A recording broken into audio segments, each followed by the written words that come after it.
Hello साथियों, नमस्कार। एक ऑनलाइन क्लास में आपका हार्दिक स्वागत है। मैं सर आप लोगों के बीच रोजाना की तरह आज फिर साथियों टीजीटी पीजीटी आर्ट यानी कला से संबंधित साथियों महत्वपूर्ण वीडियो पे प्रश्न बना के लाए साथियों, जिसका हम लोग कल देखे थे। जो पार्ट उसमें था आपका, जैसे इसमें था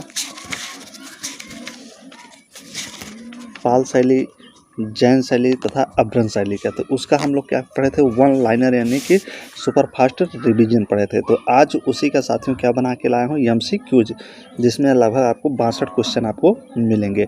तो पाल शैली, जैन शैली, अभ्रंश शैली से संबंधित आज को आप एमसीक्यूज आप हल करेंगे साथियों। तो उम्मीद है कि आप लोग अपनी तैयारी को अच्छी तरीके से बरकरार कर रहे हैं एक ऑनलाइन क्लास के साथ। तो चलते हैं साथियों, विलम्ब न करते हुए। जो नए व्यूवर्स हैं, जो चैनल को नहीं सब्सक्राइब किए हैं, तो जरूर जरूर चैनल को सब्सक्राइब कर ले साथियों, ताकि हमारा वीडियो उन तक पहुँचे रहे। वीडियो हमारा जो रोजाना होता है सुबह, आपको सुबह 7 से 8 बजे के बीच डेली आपको मिलता है साथियों। तो चलते हैं, देखते हैं। सबसे पहला जो आज का प्रश्न है, पाल शैली में चित्रण का मुख्य विषय क्या रहा है। पाल शैली में जो चित्रण का मुख्य विषय पूछा है, तो मुख्य विषय क्या है साथियों पाल शैली के चित्रण का। तो जैन धर्म है, बौद्ध धर्म है, हिंदू धर्म है या ईसाई धर्म है। तो सबसे पहले आपको ध्यान देना है यहाँ पे पाल शैली क्या पूछ रहा है, पाल शैली। तो पाल शैली चित्रण की प्रमुख विशेषता पूछ रहा है कि क्या है साथियों। तो पाल शैली का जो प्रमुख विशेषता होगा, पाल शैली जो आपका था ये बंगाल से स्टार्ट हुआ था, बंगाल, बिहार, नेपाल इसका जो केंद्र होता है साथियों। तो यहाँ का पूछ रहा है कि प्रमुख विशेषता क्या है।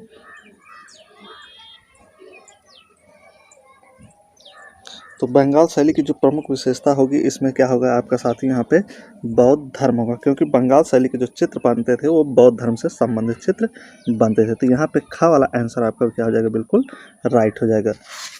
अगले प्रश्न की तरफ बढ़ते हैं साथियों। अगला प्रश्न है आपका, पाल शैली के संरक्षक कौन थे। तो कह रहा है कि जो पाल शैली है इसके संरक्षक कौन माने जाते हैं। तो चालुक्य शासक, पाल शासक या शुंग शासक या आपके हिंदू शासक। तो पाल शैली के संरक्षक कौन माने जाते हैं साथियों।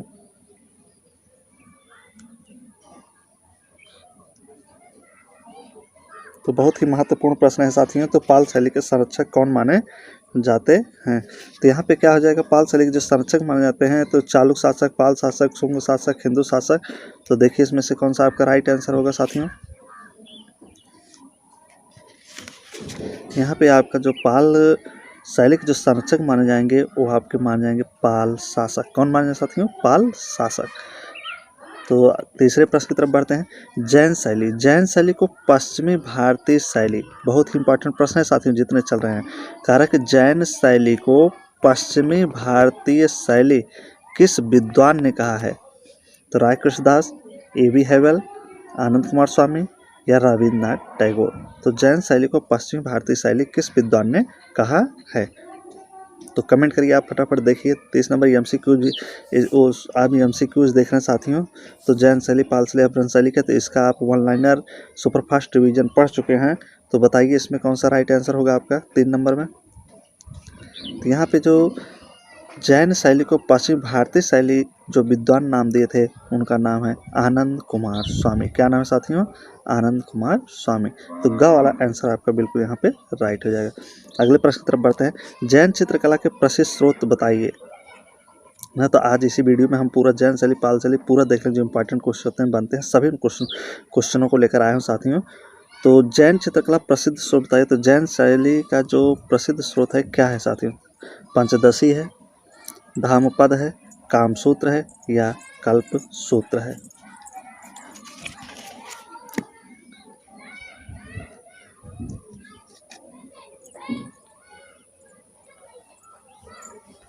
तो बताइए यहाँ पे 4 नंबर पे देखिए क्या होगा आपका। 4 नंबर पे जो राइट आंसर का क्या होगा साथियों। 4 नंबर का जो राइट आंसर का वो जैन शैली से जो प्रसिद्ध स्रोत है वो आपका क्या होता है, कल्प सूत्र होता है। क्या होता है साथियों, यहाँ पे कल्प सूत्र हो जाएगा। तो हमने आपका सुपरफास्ट रिवीजन में अच्छी तरीके से बताया था इन सबको। तो जो भाई बहन देखेंगे इस वीडियो को, तो यहाँ पे सब आंसर बहुत अच्छी तरीके से कर लेते होंगे साथियों। उनका आंसर बढ़िया आ रहेगा। 60-62 में जो कमेंट करेंगे जरूर बताएंगे कितना सही था।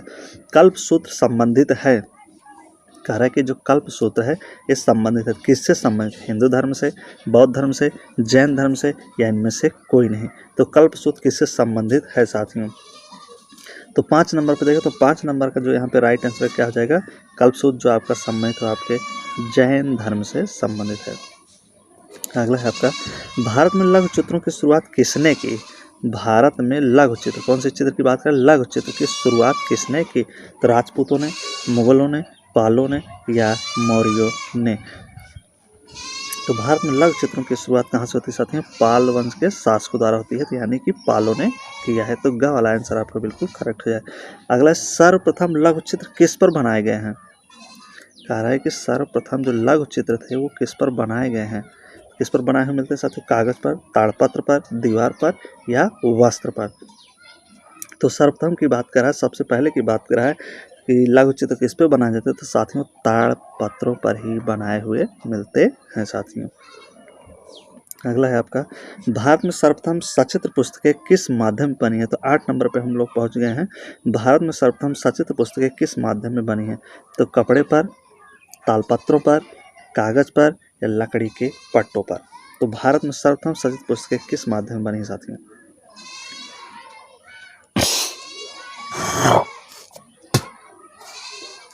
यहाँ पे जो माध्यम होगा साथियों क्या हो जाएगा, सचित्र पुस्तक जो बनी है साथियों, तो वो कागज पर ही बनी है। सचित्र पुस्तकें जो बनी है भारत में किस पर बनी है?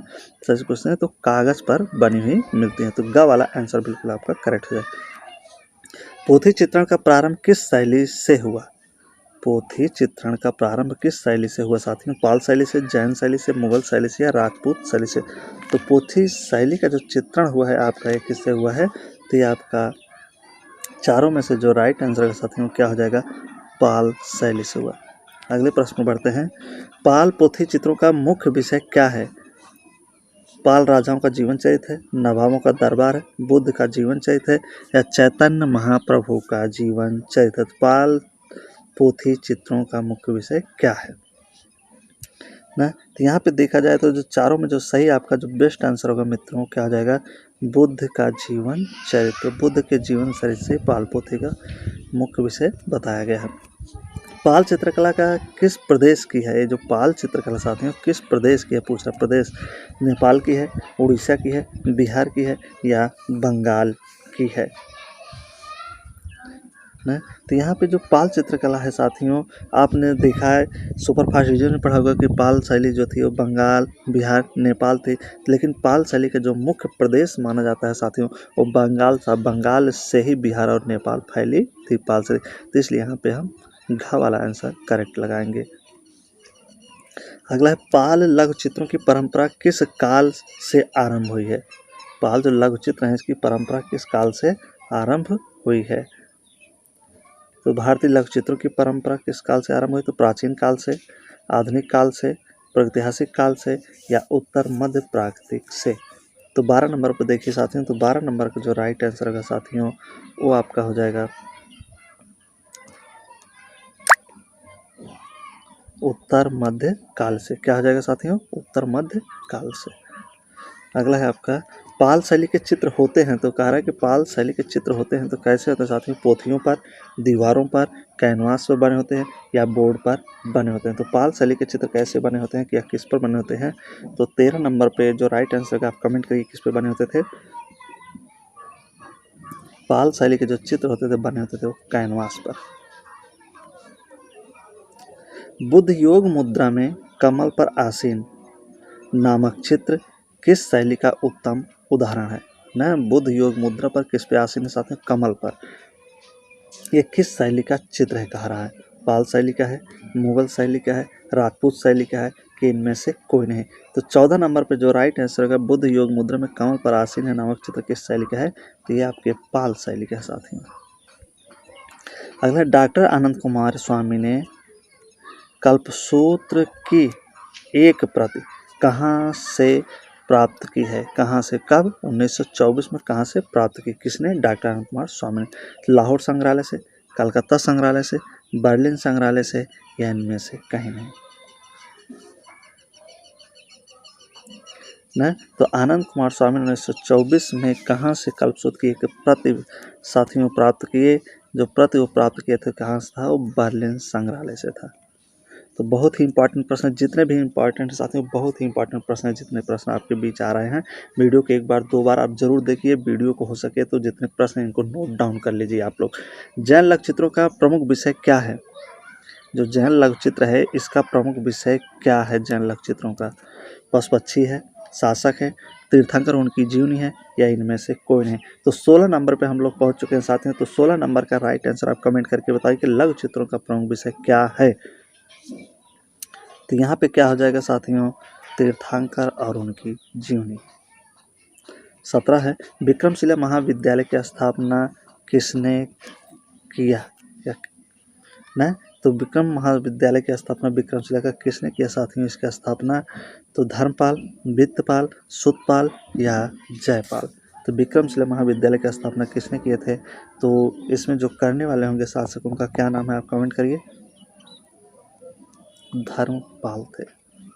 अगला 18, किस भारतीय चित्र शैली में मनुष्य के चेहरे का 3/4 कितना भाग का रहा साथियों? 3/4 भाग चित्रित किया है किसके चेहरे के? मनुष्य के चेहरे की शैली पूछ रहा है कि कौन सा चित्र शैली है जिसमें मनुष्य के चेहरे का 3/4 भाग चित्रित किया गया है? पाल शैली में, बीकानेर शैली में, गुलेर शैली में या जैन शैली में? तो 18 नंबर पर देखें तो 18 नंबर का जो यहाँ राइट आंसर का साथियों ना वो क्या हो जाएगा आपका? जैन शैली हो जाएगा। जैन शैली में 3/4 मनुष्य के चेहरे को दिखाया गया है। जैन चित्र कागज पर कब बने? जो जैन चित्र है साथियों कागज पर कब बना? ना किस पे बात कर रहा है? कागज पर। 12वीं शताब्दी में, 13वीं शताब्दी में, 14वीं शताब्दी में, 15वीं शताब्दी में। तो जैन चित्र कागज पर कब बने?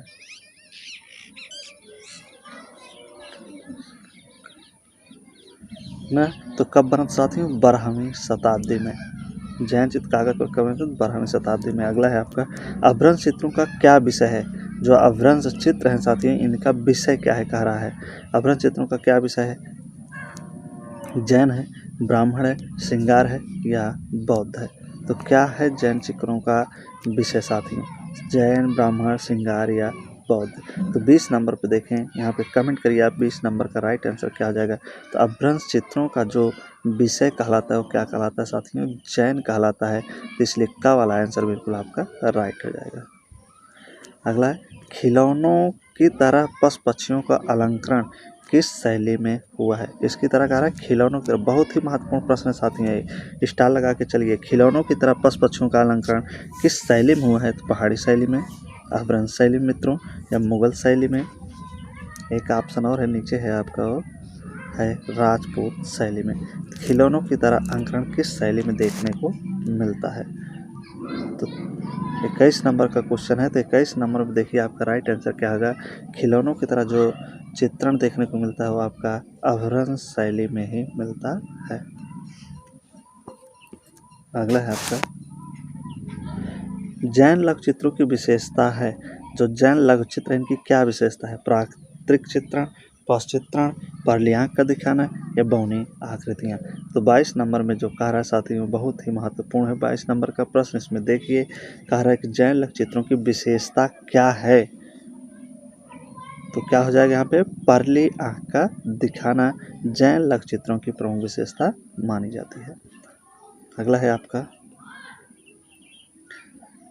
जैन शैली के चित्रों की प्रधान विषय वस्तु क्या है? जो जैन चित्र शैली है इसका प्रधान विषय वस्तु पूछ रहा है क्या है साथियों? जो प्रधान विषय वस्तु है, महावीर का जीवन चरित्र है, महात्मा बुद्ध का जीवन चरित्र है, राम का जीवन चरित्र है, उपरोक्त में सभी। तो 23 नंबर का देखिए मित्र, 23 नंबर में आपका राइट आंसर क्या हो जाएगा? जैन शैली के चित्रों की जो प्रधान विषय वस्तु क्या है? तो क्या आ जाएगा? महावीर का जीवन चरित्र। अगले प्रश्न में बढ़ते हैं, परली आँख किस शैली के चित्रों की विशेषता है? जो परली आँख है साथियों किस शैली के चित्रों की प्रमुख विशेषता मानी जाती है? मुगल शैली, पहाड़ी शैली, अभ्रंश शैली या राजस्थानी शैली? तो 24 नंबर देखिए तो ये प्रश्न हो भी चुका है, थोड़ा आप दिमाग लगाएंगे तो आपको यहाँ पे आंसर मिल जाएगा। अभ्रंश शैली की विशेषता है, जैन धर्म के अनेक तीर्थंकर किस सचित्र पोथी में चित्रित किए गए हैं? जैन धर्म के अनेक तीर्थंकर जो है साथियों किस सचित्र पोथी में चित्रित किए गए हैं? बसंत विलास में, चित्रकल्प ध्रुव में, कलाकार चारकथा में या इनमें से कोई नहीं? तो जैन धर्म के जो अनेक तीर्थंकर हैं जिस सचित्र पोथी में चित्रित किए गए हैं वो पोथी है आपकी कलाकाचार्य कथा। क्या हो जाएगा साथियों? कलाकाचार्य कथा में। अगला है आपका जैन चित्रकला भारत के किस क्षेत्र की है? जो जैन चित्रकला भारत के किस क्षेत्र की साथियों? भारत के किस क्षेत्र की है? उत्तर, मध्य, पूर्व या पश्चिम? तो आप लोगों को याद होगा सुपरफास्ट रिवीजन में जब ऑनलाइनर हम पढ़ा रहे थे तो आपको बताए थे कि जो पाल शैली है पूर्वी साइड की है और जो जैन शैली है किस साइड की है? पश्चिमी शैली की, राजस्थान शैली की, अहमदाबाद, गुजरात ये सब क्षेत्र है। तो यहाँ पे घ वाला आंसर आपका बिल्कुल करेक्ट हो जाएगा। पाल शैली का सचित्र ग्रंथ क्या है? पाल शैली जो है इसका सचित्र ग्रंथ क्या है? महावीर चरित्र है, बाल गोपाल स्तुति है, प्रज्ञा परमिता है या रति रहस्य है? तो बाल शैली का जो सचित्र ग्रंथ है साथियों क्या हो जाएगा? 27 नंबर पे देखो, 27 नंबर का प्रज्ञा परमिता। क्या हो जाएगा साथियों? प्रज्ञा परमिता आपका राइट हो जाएगा। पाल शैली का सचित्र ग्रंथ है। पाल शैली में बने चित्र बौद्ध धर्म के किस संप्रदाय से संबंधित है साथियों? पाल शैली के जो चित्र हैं ये बौद्ध धर्म के किस संप्रदाय से संबंधित हैं? हीनयान संप्रदाय से, महायान संप्रदाय से, स्यादवाद संप्रदाय से या इनमें से कोई नहीं। तो 28 नंबर पे देखिए तो 28 नंबर का जो राइट आंसर का क्या होगा साथियों? यहाँ पे आपका हो जाएगा महायान संप्रदाय से। पाल शैली के जो चित्र हैं जो बौद्ध धर्म से संबंधित हैं ज़्यादा से ज़्यादा वो महायान संप्रदाय में बने हुए मिलते हैं। जैन शैली को अभ्रंश शैली किस विद्वान ने कहा है? जैन शैली को अभ्रंश शैली कौन से विद्वान ने नाम दिया? आनंद कुमार स्वामी, राय कृष्णदास, फर्गुसन या इनमें से कोई नहीं। तो 29 नंबर पर देखें तो 29 नंबर का जो राइट आंसर का क्या आ जाएगा साथियों? जैन शैली को अभ्रंश शैली किस विद्वान ने नाम दिया? तो जो नाम देने विद्वान हैं उनका नाम है राय कृष्ण दास जी। क्या नाम है साथियों? राय कृष्ण दास। जैन शैली का निर्माण काल क्या है? जैन शैली का निर्माण काल पूछ रहा है कि क्या है? 11वीं से 15वीं शताब्दी, 15वीं से 18वीं शताब्दी, 19वीं से 11वीं शताब्दी, 7वीं से 18वीं शताब्दी। तो जैन शैली का निर्माण काल क्या है?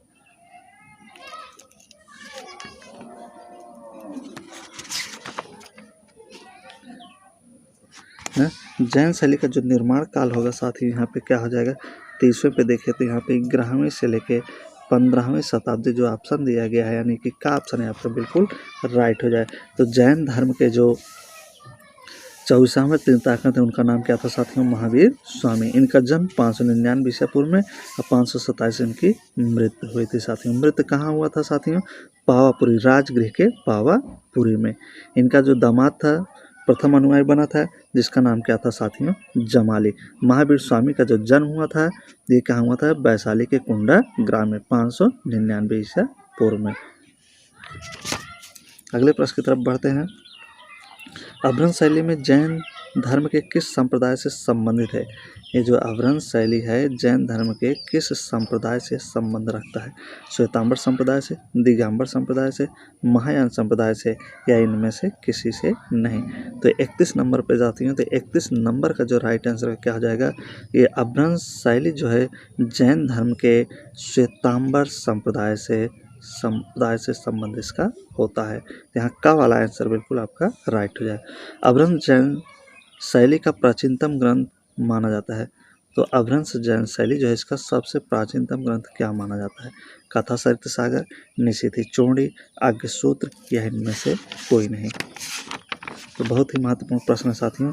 अभ्रंश शैली के विषय में पूछा तो अभ्रंश शैली का सबसे महत्वपूर्ण जो ग्रंथ है वो क्या माना जाता है?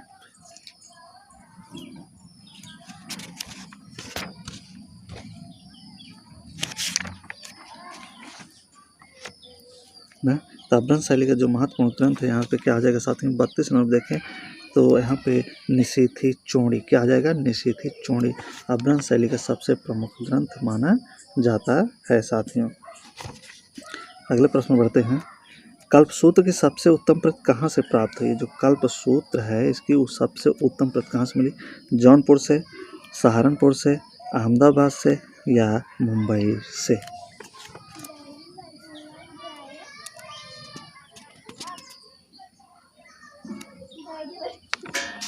ना तो इसका जो सबसे उत्तम प्रति मिली थी साथियों, कहाँ से मिली थी? जौनपुर से। अगला है आपका अभ्रंश शैली में ज़्यादातर चेहरे बने हैं। अभ्रंश शैली में ज़्यादातर चेहरे बने हैं, तो कैसे चेहरे बने हैं साथियों? सवा चश्म, पौने एक चश्म, 1.5 चश्म, ये इनमें से कोई नहीं। तो 34 नंबर पर हम लोग पहुँच चुके हैं। तो 34 नंबर का जो राइट आंसर होगा साथियों क्या होगा? अभ्रंश शैली में जो ज़्यादातर चेहरे बने हुए मिलते हैं अभ्रंश शैली में, वो सवा एक चश्म। कितने के हैं साथियों? सवा एक चश्म बने हुए मिलते हैं। अगला है अभ्रंश शैली में पृष्ठभूमि में रंग प्रयोग किए गए हैं ना। अभ्रंश शैली में जो पृष्ठभूमि रंग प्रयोग किए गए हैं, तो लाल रंग, आसमानी रंग, नीला रंग, या इनमें से कोई नहीं। तो 35 नंबर पर देखते हैं। तो 35 नंबर का जो राइट आंसर होगा, कमेंट करिए आप लोग क्या होगा साथियों ना। तो लाल रंग। कौन सा? अभ्रंश शैली की पृष्ठभूमि में जो रंग प्रयोग किया गया साथियों, वो कैसा रंग है? लाल रंग है। जैन धर्म के प्रथम तीर्थंकर, कह रहा है कि जो जैन धर्म के प्रथम तीर्थंकर हैं वह संस्थापक थे न। तीर्थंकर और संस्थापक कौन थे जैन धर्म के? जैन धर्म के प्रथम तीर्थंकर और संस्थापक कौन हैं? तो ऋषभदेव हैं, महावीर स्वामी हैं, महात्मा बुद्ध हैं, या पार्श्वनाथ जी हैं न। तो जैन धर्म के जो प्रथम तीर्थंकर व संस्थापक माने जाते हैं। तो पहले की बात करें, प्रथम तीर्थंकर की बात करें साथियों, इस चीज़ को आपको देखना है, ध्यान देना है। प्रथम तीर्थंकर व संस्थापक पूछा है, तो आपके ऋषभदेव जी हो जाएंगे। अगला है जैन शैली के चित्र में पार्श्वनाथ को किस रंग से दिखाया गया है? पार्श्वनाथ को जैन शैली में किस रंग से दिखाया गया है? तो आप ये पढ़ रहे हैं साथियों, जैन शैली, अभ्रंश शैली और पाल शैली पढ़ रहे हैं साथियों। तो यहाँ पे आपका जो वीडियो चल रहा है साथियों, ये जो वीडियो है बहुत ही महत्वपूर्ण है टीजीटी पीजीटी आर्ट की दृष्टि से। इसका जो आपका वीडियो जो आपको मिलता है, इस सुबह 7 से 8 बजे मॉर्निंग में सुबह रोज डेली आपको मिलता है साथियों, एक ही ऑनलाइन क्लास के साथ। जो भाई बहन वीडियो को सब्सक्राइब नहीं किए हैं, चैनल को जरूर सब्सक्राइब कर ले, ताकि हमारे द्वारा वीडियो उन तक पहुँच सके साथियों।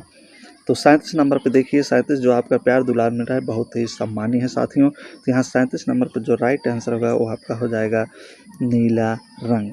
क्या हो जाएगा? नीला रंग। पार्श्वनाथ को किस रंग से दिखाया गया? तो नीले रंग से दिखाया गया है।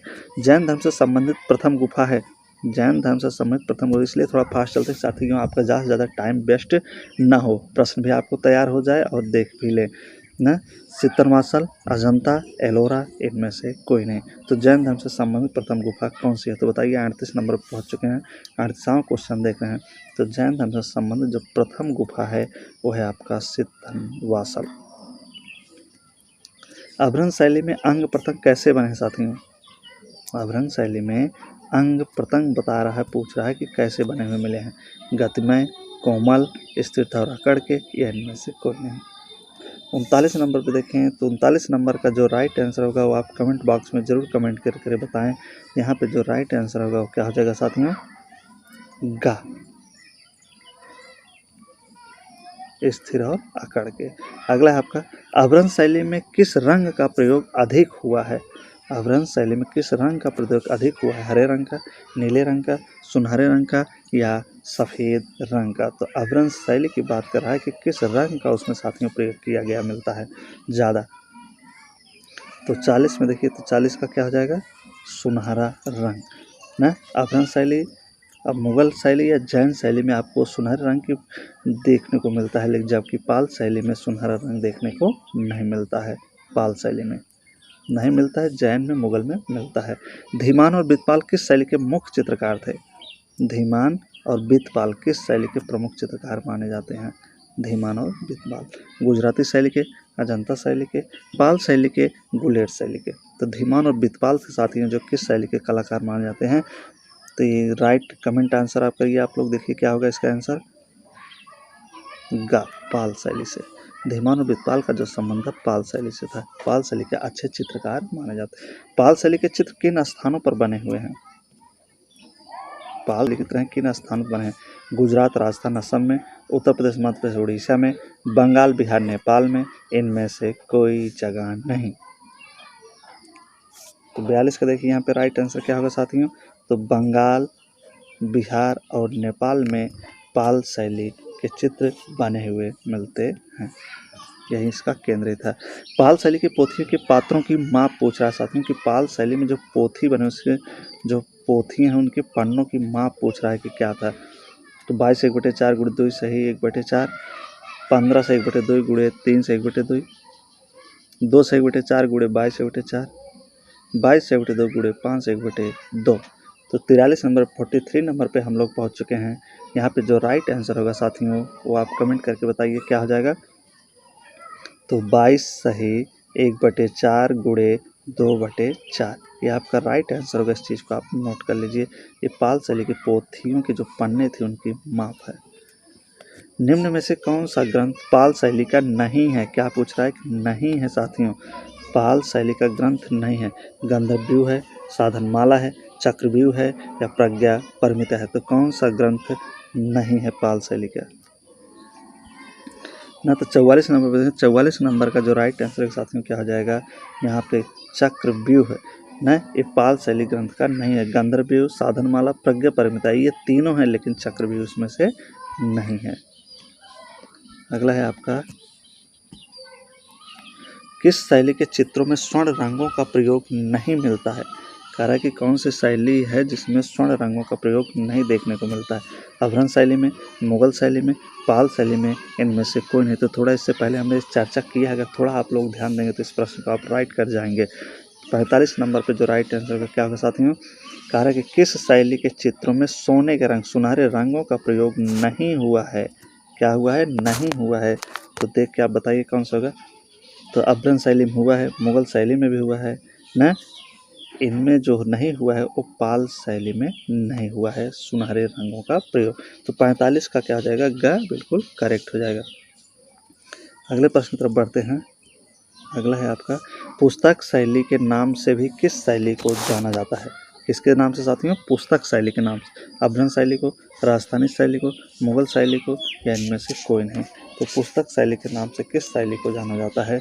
तो आपका क्या हो जाएगा? 46 नंबर पर देखिए, तो 46 नंबर हो जाएगा पुस्तक शैली के नाम से जिस शैली को जाना जाता है वह शैली हो जाएगा आपका अभ्रंश शैली। चौरपंशिका के रचनाकार हैं। बहुत ही महत्वपूर्ण है। जितने भी प्रश्न साथी बहुत ही महत्वपूर्ण है। कंस कहाँ से पूछने वाले कम से कम 4 से 5 प्रश्न लगभग पूछा जाता है। 4 प्रश्न तो पक्का ही है।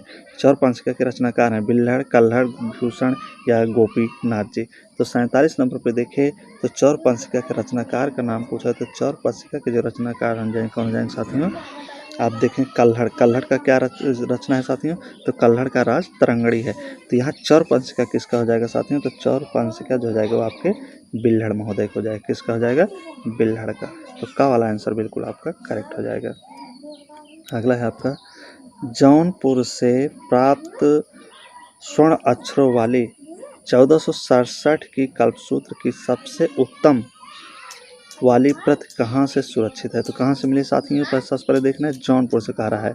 जौनपुर से स्वर्ण अक्षरों में बना हुआ है। जौनपुर से स्वर्ण अक्षरों वाली 1467 का कल्पसूत्र है। सबसे उत्तम प्रति कहाँ से ये मिली हुई है, कहाँ सुरक्षित है कह रहा है, कहाँ सुरक्षित है? तो बड़ौदा के नरसिंह जी पोलाको ज्ञान मंदिर में, राष्ट्रीय संग्रहालय नई दिल्ली में, अहमदाबाद के साराभाई मणिक लाल के संग्रह में या इनमें से कोई जगह नहीं। तो चारों ऑप्शन आप लोगों के सामने तो देखिए, चारों ऑप्शन में आपको करेक्ट करिए कहाँ पे चित्र है साथियों। तो 48 नंबर का एक प्रश्न है। तो 48 नंबर पे आप देखें तो कहाँ रखा गया है, एक बार प्रश्न भी आप देख लीजिए। जौनपुर से प्राप्त स्वर्ण अक्षरों वाली 1467 की कल्पसूत्र सबसे उत्तम प्रति कहाँ सुरक्षित है? तो ये सुरक्षित है आपका बड़ौदा के नरसिंह जी पोलाको ज्ञान मंदिर में। अगला है आपका, महावीर स्वामी का जन्म कब हुआ था? कह रहा है कि महावीर स्वामी का जो जन्म है कब हुआ था? तो 540, 599 ईसा पूर्व, 566 ईस्वी में ईसा पूर्व या 199 ईसा पूर्व। तो 49 नंबर हम लोग धीरे धीरे पहुंच चुके हैं साथियों। तो अपने टेस्ट सीरीज MCQ के नज़दीक पहुंच रहे हैं धीरे धीरे साथियों। तो अपना बेस्ट स्कोर आप करिए। आप कमेंट करके ज़रूर बताएं कि कितना क्वेश्चन आपका सही होता है। 49 में जो राइट आंसर है साथियों 599 ईसा पूर्व में। अगला है, जैन धर्म के वे कौन से तीर्थंकर थे जिनकी मृत्यु पावापुरी में हुई थी? कहाँ हुई पूछ रहा है साथियों, जिनकी मृत्यु कहाँ थी? पावापुरी में। जैन धर्म के वे कौन से तीर्थंकर थे ना? तो ऋषभदेव जी हैं, पार्श्वनाथ जी हैं, या महावीर स्वामी जी हैं या महात्मा बुद्ध जी हैं। तो 50 नंबर पे देखें तो 50 नंबर का जो राइट आंसर होगा साथियों क्या हो जाएगा, जैन धर्म के वे कौन से तीर्थंकर हैं जिनकी मृत्यु पावापुरी में है, तो आपके हैं वो कौन, महावीर स्वामी जी। क्योंकि महात्मा बुद्ध का जो संबंध है ये बौद्ध धर्म से है, तो ये तो कट ही जाएंगे ना। तो जिनकी मृत्यु पावापुरी में थे वो आपके महावीर स्वामी थे। त्रिपिटक सर्वप्रथम किस पर लिखे गए हैं, त्रिपिटक सर्वप्रथम पूछ रहा है किस पर लिखे गए हैं, तो ताड़पत्र पर, कागज़ पर, दीवार पर या पट पर। तो 51 नंबर का क्वेश्चन है, तो 51 नंबर का आप आंसर कमेंट करिए साथियों ना। तो त्रिपिटक जो है साथियों ये ताड़पत्र पर लिखे गए हैं। बहुत पुस्तकें लिखी गई हैं कपड़ा पर, कागज़ पर, ताड़पत्र पर या लकड़ी के टुकड़े पर या लकड़ी के पट पर ना। तो बौद्ध पुस्तकें किस पर लिखी गई हैं, तो 52 नंबर पर देखें तो 52 नंबर का जो राइट आंसर का क्या साथियों, जो बौद्ध पुस्तकें लिखी गई थी वो आपका ताड़पत्र में लिखी गई थी। हम लोग जो सुपर फास्ट रिवीजन पढ़े थे ऑनलाइनर में बहुत अच्छी तरीके से वहाँ पर रिवीजन किए थे, एक बार दो बार। जो भाई बहन नहीं देखें प्ले स्टोर में वीडियो वहाँ पर देखें और इस आंसर का फटाफट आंसर जवाब दीजिए। पाल चित्रकला की शैली आधारित है, जो पाल चित्रकला शैली है वो आधारित है रामायण पर, महाभारत पर, बुद्ध पर या जैन पर। तो पाल शैली की बात करें 53 नंबर पर पहुंच चुके हैं। तो पाल शैली में जो चित्र बनते जाते हैं वो बौद्ध धर्म से संबंधित या बुद्ध पर ही बनते थे, महात्मा बुद्ध के। पाल पोथियाँ कहाँ लिखी गई हैं, अवध में, त्रिहुत में, बंगाल बिहार में या उज्जैन में। तो पाल पोथियाँ कहाँ रखी, पाल पोथियों का जो संबंध है, पाल वंश का जो संबंध किस क्षेत्र से है, तो क्षेत्र अगर आपको याद होगा तो इस क्वेश्चन का आंसर आप आसानी से आप बना लेंगे, तो बंगाल और बिहार में।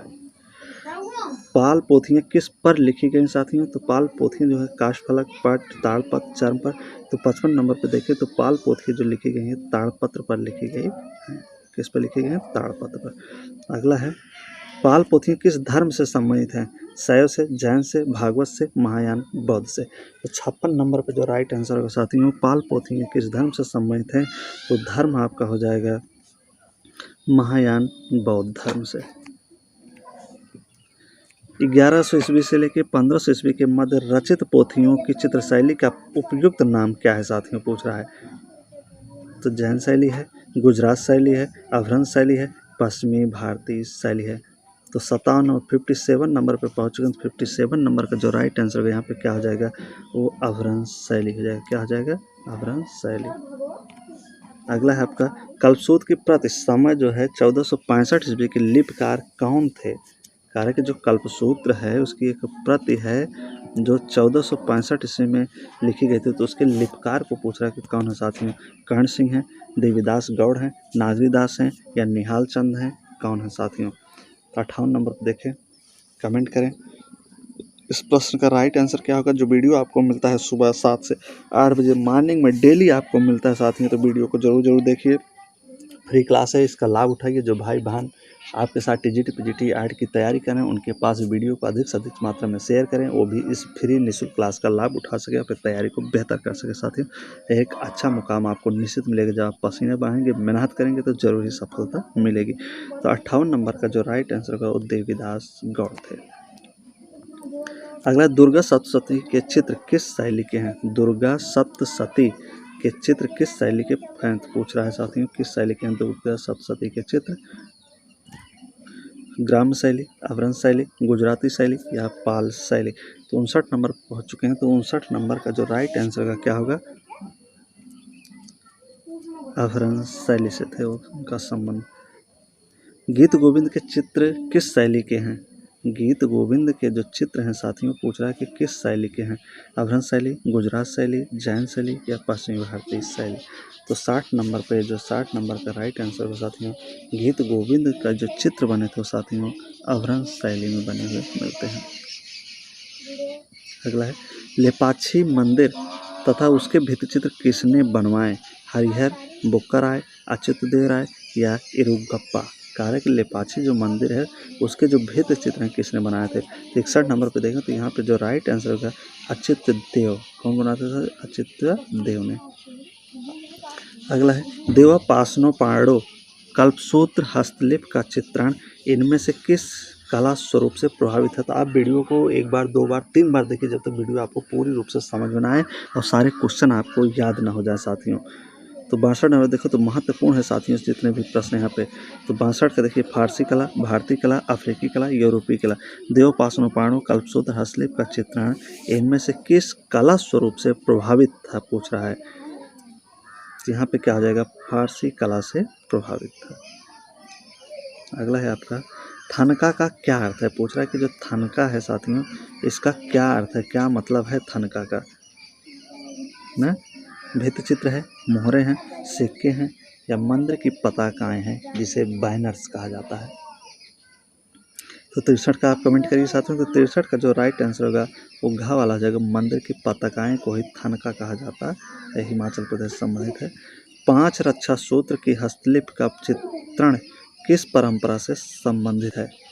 5 रक्षा सूत्र जो हस्तलिपि है इसका चित्रण किस परंपरा से संबंधित है। तो 64 नंबर पर लोग धीरे धीरे पहुंच चुके हैं साथियों। तो यहाँ पे जो राइट आंसर होगा क्या होगा साथियों, मुगल लघु चित्रकारी, पाल लघु चित्रकारी, दक्कनी लघु चित्रकारी या जैन लघु चित्रकारी। तो 5 रक्षा सूत्र की जो हस्तलिपि है साथियों ये आपको मिला है पाल लघु चित्रकारी से ही मिलता है। अगला है जैन लघु चित्रों की विशेषताएं जैसे गालों पर आंखों का उभार होना, कोड़िता इत्यादि निम्नलिखित में से कहाँ के भित्ति चित्रों से अपनाई गई हैं। तो 65 नंबर देखें तो 65 नंबर पे क्या होगा साथियों, ये आज का आखिरी और लास्ट क्वेश्चन है साथियों। इसके बाद जो आपका नया टॉपिक होगा, नया चैप्टर होगा राजस्थानी चित्रकला से होगा साथियों ना, जिसका समय 1550 से लेकर 19 ईस्वी तक होगा। तो इसके पास अगला टॉपिक, अगला जो आपका चैप्टर राजस्थानी चित्रकला से हम लोग पढ़ेंगे। तो यहाँ पे क्या हो जाएगा साथियों, जो राइट आंसर होगा क्या हो जाएगा 65 नंबर का एलोरा भित्ति चित्र। क्या हो जाएगा, एलोरा भित्ति चित्र यहाँ पे। तो उम्मीद है कि साथियों सारे प्रश्न आप लोगों को अच्छे लगेंगे, वीडियो भी अच्छा लगा साथियों। तो वीडियो को लाइक करिए, सब्सक्राइब करिए और जो नए व्यूअर्स हैं वो चैनल को जरूर से जरूर सब्सक्राइब कर लें ताकि वीडियो उन तक साथियों पहुँच सके। वीडियो बनाने में बहुत मेहनत लगता है, इसलिए लगे हैं कि आप लोगों की तैयारी बेस्ट हो, अच्छी हो और एक मुकाम अपना एक पद हासिल करें 148 सीट में। तो बहुत बहुत धन्यवाद, चल दीजिए इजाज़त, जब तक मिलते हैं तब तक के लिए नेक्स्ट वीडियो के लिए best of luck. So thank you, धन्यवाद।